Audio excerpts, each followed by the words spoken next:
Hey everybody, this is Grant Guda. This live stream isn't going to go very well. Probably my first test. Just to test to see how things go with the system. So future ones will be much better. I'll probably just talk about Starvinity for a while. In the future streams, if anybody else joins, I can discuss things, talk about science fiction or anything that's inspired Starvinity, which is a lot of different things. As I've listed in some other videos, a lot of other things that inspired Starvinity. A lot is Star Wars is probably number one. I used to watch that a lot as a kid and read the books. Uh, I created Starvinity. I started it when I was younger. The name, I made it up in 2015. And I started writing books about that time. I published my first book in 2020. But then with, of course, the what happened in 2020 kind of slowed me down. Somebody popped in and left. But if anybody else has any questions or wants to discuss anything sci-fi, just let me know. Of course, this is just a test, the first one. I'll be messing up, but it's all right. Everyone has to start somewhere. So, Starvinity. So I published the first book, Starvinity, the Tasm Saga, Shadows of Liberty, in 2020. Well, actually, no, the end of 2019 I published it. I think it was December, if I remember correctly. And that book goes over the Tasm Saga, TAZM, which stands for four main characters in that saga. It's Triya Oberon, Amrax Mervega, Sophia Hendrix, and Maximus Hendrix. These are four important characters within the Starvinity saga. But like Starvinity is like a big universe, lots of complications like Star Wars or Star Trek or Dune, Warhammer 40,000. A lot of interwinding parts to it. There's so many details. It's hard to know where to start exactly. That book, well, I published it on Amazon, self-publishing, through Kindle and so on. But Amazon decided to cancel my account, shut it down for some silly reason. Like so many other self-published authors, they just decided to destroy my account I had for 10 years. So I'll be trying to republish the series through another publisher here soon. That's the plan. Currently, I have 3 books almost finished. I know so many authors say, "Oh, I'm almost finished, so close." Well, I'm very, very close. And the plans for Starvinity are, of course, like all universes that are created, there's the vision is bigger than the resource that you have. And my vision for Starvinity is much bigger than the resource I currently have. But in the future, I hope and I plan that to change. It just takes time. Everything takes time. Every single universe did not start out huge, except the really lucky ones like Star Wars. But there's very few Star Wars out there. Star Wars became famous instantly. I don't expect Starvinity to become that instantaneous popularity at all. I do not have fantasies of how quickly Starvinity is going to get out there, or how quickly I can create and or hire people to help me create further details within the universe. I currently have drafts. Like I said, I have currently 3 books that are almost done. I'll be publishing 3 this year in 2024. That's 100%. I will publish 3 books at least. I have rough drafts for maybe, let's see, 2, 3, probably 14 books, 14 to 16 books, rough drafts. And then I have basic outlines for probably 30 but like basic outline, maybe 2 or 3 pages of an outline. But I expect to publish at least in the Tasm Saga. Like I said, I'll be publishing 3 books. Those 3 books this year are part of the Tasm Saga within the Starvinity universe, focusing on those 4 main characters that I mentioned earlier: Tri-Oberon, Amarax Mervega, Zophiria Hendrix, and Maximus Hendrix. Those 4 main characters are the focus of the Tasm Saga within the Starvinity universe.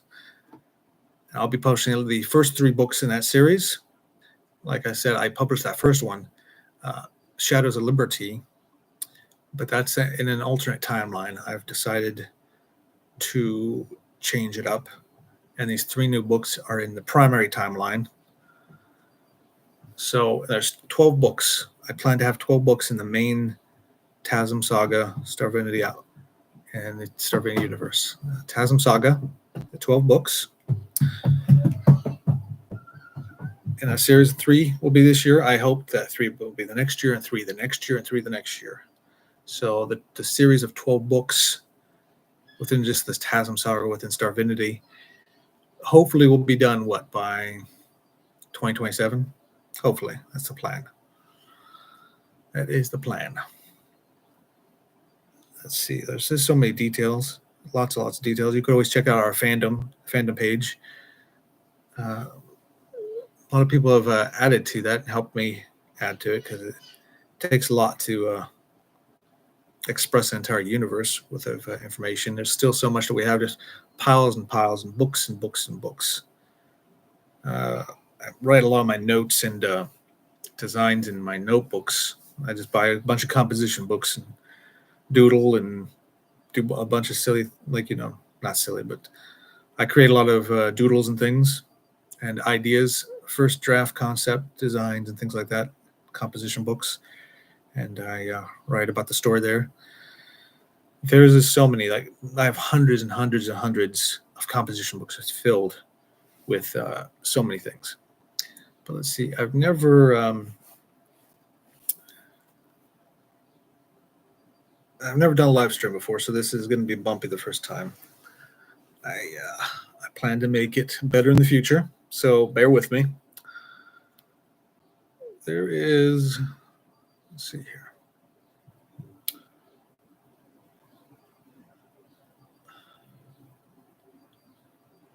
Yeah, every person that started on YouTube, I mean, even Mr. Beast. Have you seen some of his first videos? Now look at him. I don't expect to be Mr. Beast ever, but the first videos of anyone, it's mostly test videos. They just started out, and when you start doing something and you force yourself to do it, you get better at it. At least that's a plan. So hopefully in time, soon, sooner than later, that these live streams will become better and better and better over time, and the content and the videos produced by Starvinity and myself and my other channel will become better over time, as all creators do. They try to get better. Let's see. I will read a little bit from the fandom about, let's start with Tri-Oberon.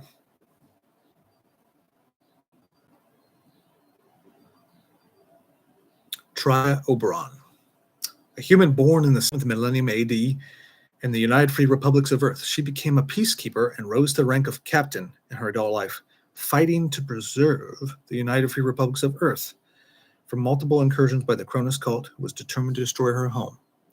But also, they are against the Eternal Orion. No, the Eternal. Let's see, I messed up live stream. That's what you get.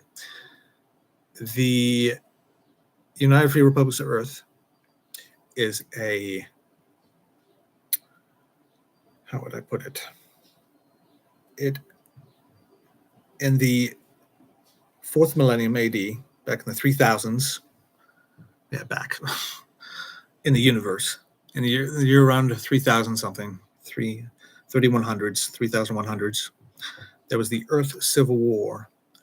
And the Earth Civil War led to the rise of the God Emperor and the God Empress of humanity, right? So those two rose to power, There's lots of details behind that and who they are and their powers and where they came from. And their powers are on the level of, Dragon Ball Z, Emperor Palpatine, but more powerful.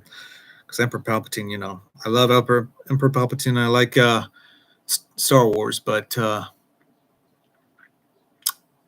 comic books in the expanded universe of Star Wars, I would say my characters are on the level of that expanded universe. And when I do turn it into a short film in the beginning, hopefully one day, like I said before, the vision far outweighs my resources at the moment and my ability to create these at the moment.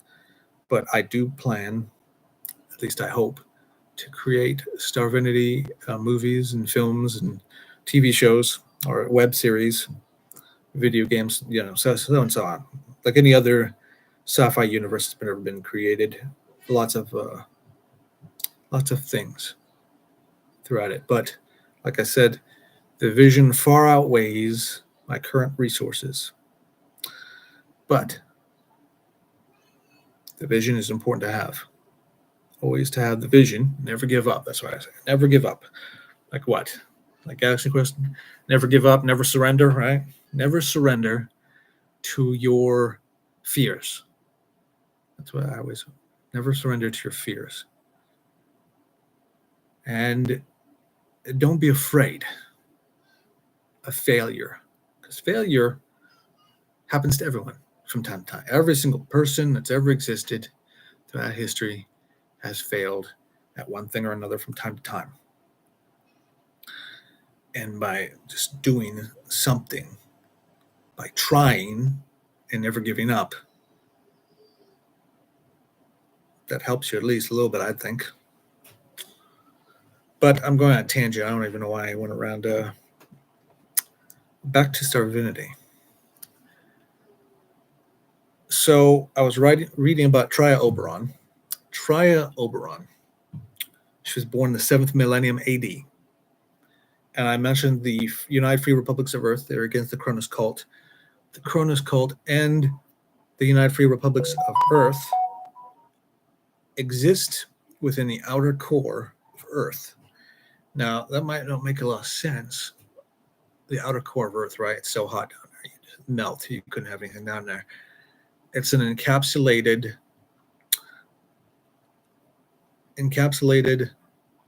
civilization, sort of. And there's lots of details of how it was created and who created it. But imagine, the planet, right? Well, in the future, Earth, Terra, right? Earth is like Coruscant, but bigger, right? There's so many layers of Terra or Earth, right? So many layers. Holy Terra, Earth, is huge, like so many layers. Like imagine Coruscant from Star Wars, but thousands and thousands of miles deeper. Like the new Earth, not new Earth, but the Earth of Starvinity in the 7th millennium AD is massively thick, tens of thousands of layers, right? Layers and layers, right? Like imagine Coruscant, but so much thicker. And you think, well, the gravity, you'd be squished to death. Well, in the Starvinity universe, all humans are genetically engineered to the point where they can withstand the extra gravity of a sizable, extended size planet.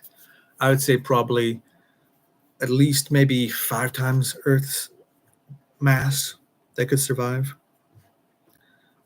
But genetically engineered to be stronger so that their faces don't peel, because the gravity would just your skin would be peeling off your flesh, but of course they cannot survive gravity of a Jupiter planet or something. That'd be ridiculous. They, like regular humans throughout the Starvinity universe in the 7th millennium, can withstand higher gravity, right? So the higher gravity of Earth. Okay, so like I said, the United Free Republics of Earth and the Cronus cult, the United Free Republics of Earth that Tria Oberon is from, is inside an encapsulated, let's say like a bubble, an encapsulated hollow Earth. but not the entire hollow Earth, like it's a bubble. Like imagine a gigantic cave system with multiple little chambers, right? But huge chambers. Like there's a gigantic chamber of the capital city in the United Free Republic of Earth called Unum, or Unum, Unum, Unum.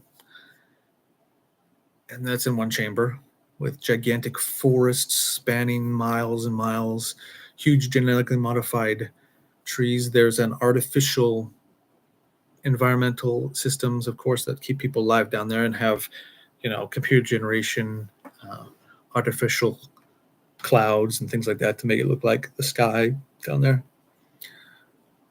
So Tri-Oberon is from the United Free Republics of Earth. The United Free Republics of Earth started after the Earth Civil War, and that's complicated. And there's a lot of... It's easier to read than it is to say it out loud in a common sense. It's a lot easier to read it, but it's complicated. So the United Free Republics of Earth were started after the Earth Civil War. Earth lost to the God Emperor and God Empress and their forces. Their many forces, especially the all-seeing eyes. So the God Empress and the God Emperor, the Holy Duality, defeated Earth governments during the Earth Civil War in the 4th millennium AD, right? And the United Free Republics of Earth were a few remnants of a few Earth governments, just a few individuals, not like the entire governments, and a few resistance fighters that hid on Earth, that stayed behind. Even after they lost, they hid on Earth. And then the United Free Republics of Earth was built under the Earth, in the Earth's outer core. That was built with the assistance of some beings, especially Monzo Rai. Name is Monzo Rai. M-O-N dash with the Z-O dash R-I. Not dash, but the little hook. Monzo Rai. He's an alien with various abilities. Sort of, I imagine Monzo Rai to be sort of like the Hindu gods, right? The blue Hindu gods. But he's just an alien. Just an alien from just an alien with powers. Maybe Q. Not on the level of Q. Q is ridiculously overpowered. But he has abilities. Let's say he has abilities.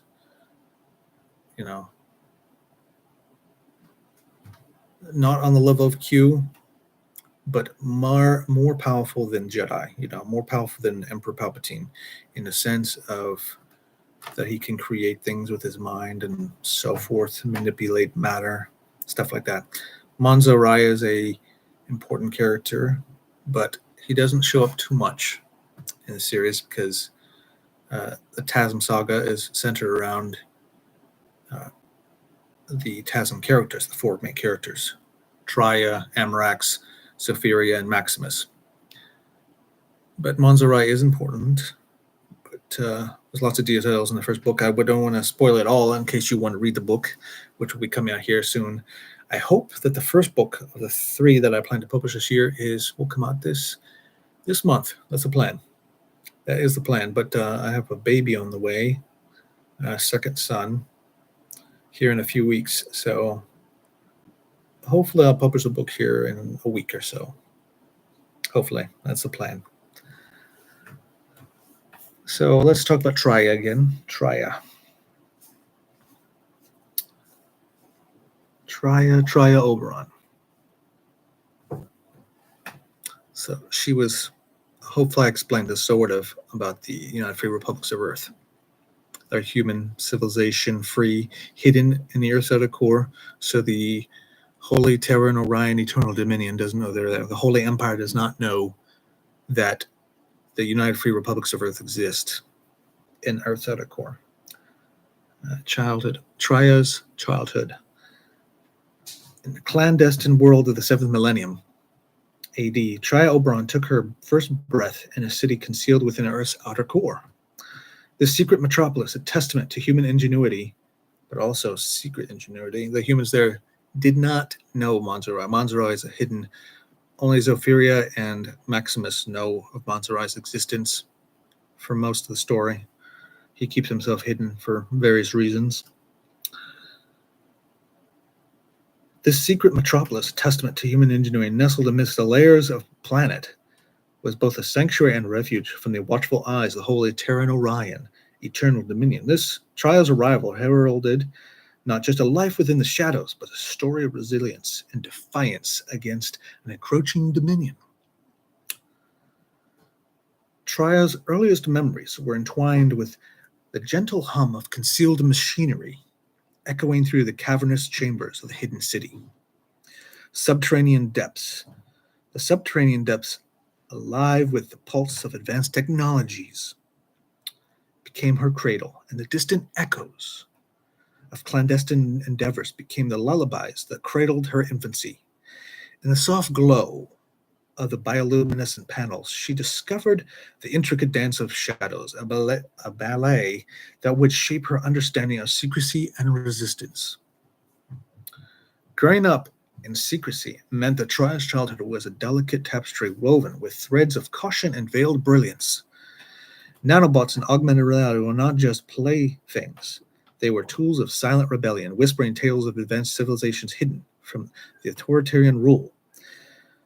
The clandestine educational systems conducted in hushed tones became the channels through which Tria absorbed not just academic knowledge, but the clandestine heritage of her people. It's because they're hidden. I know it's a bit wordy, but I might re-edit the fandom of Tria here in the future.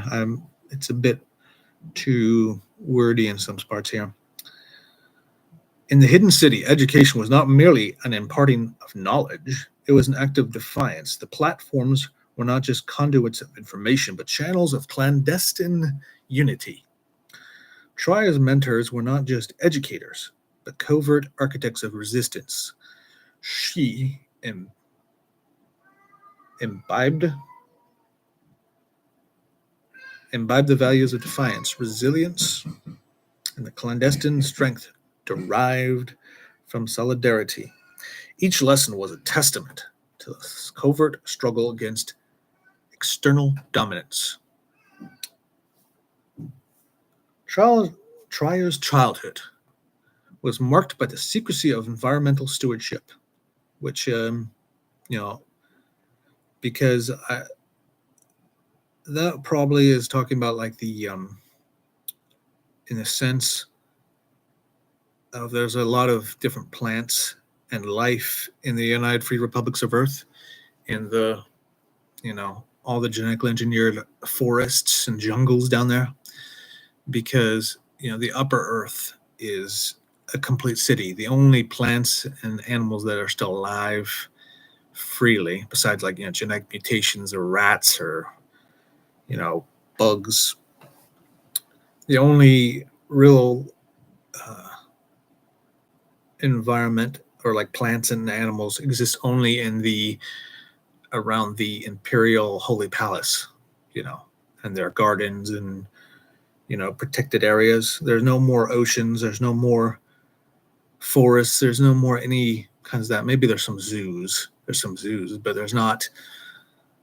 there's parks within, artificial parks, but there's not any kind within the levels of the cities, but there's not any kind of, there's bigger forests in this artificial world within the republics of Earth than there are in the surface, because the surface is just layers of cities on layers of cities on layers of cities. So go back into that. Tria's childhood was marked by the secrecy of environmental stewardship, a silent vow to protect Earth's fragile ecosystems away from the prying eyes above. In the subterranean gardens hidden from surveillance satellites, she learned the delicate art of nurturing life in the covert depths. Air purification projects were not just scientific endeavors, but acts of defiance against the dominion's obvious exploitation of Earth's resources. Yeah, like every single ounce of any mineable asset on Earth has been completely strip mined, completely. Like there's no more resources on Earth at all, not a single drop. Because the 7th millennium AD, so that's the year in the 6000s. There's not a single, throughout the Dominion, throughout the Holy Empire, throughout the Holy Terror and Orion, Eternal Dominion, or the Godly Empire, the Divine Empire. There's hundreds of names for it, but there's asteroid mining, there's mining of entire planets. There's a system that's similar to the replicators in Star Trek, but not that extreme. But they're, in a way, more so that there are planets that manufacture. They're like manufacturing planets, right? That manufacture whatever they want, and there are portals, small and big portals, or like stargates, that can be small or big, that transport things where they need to go, right? Portals. But,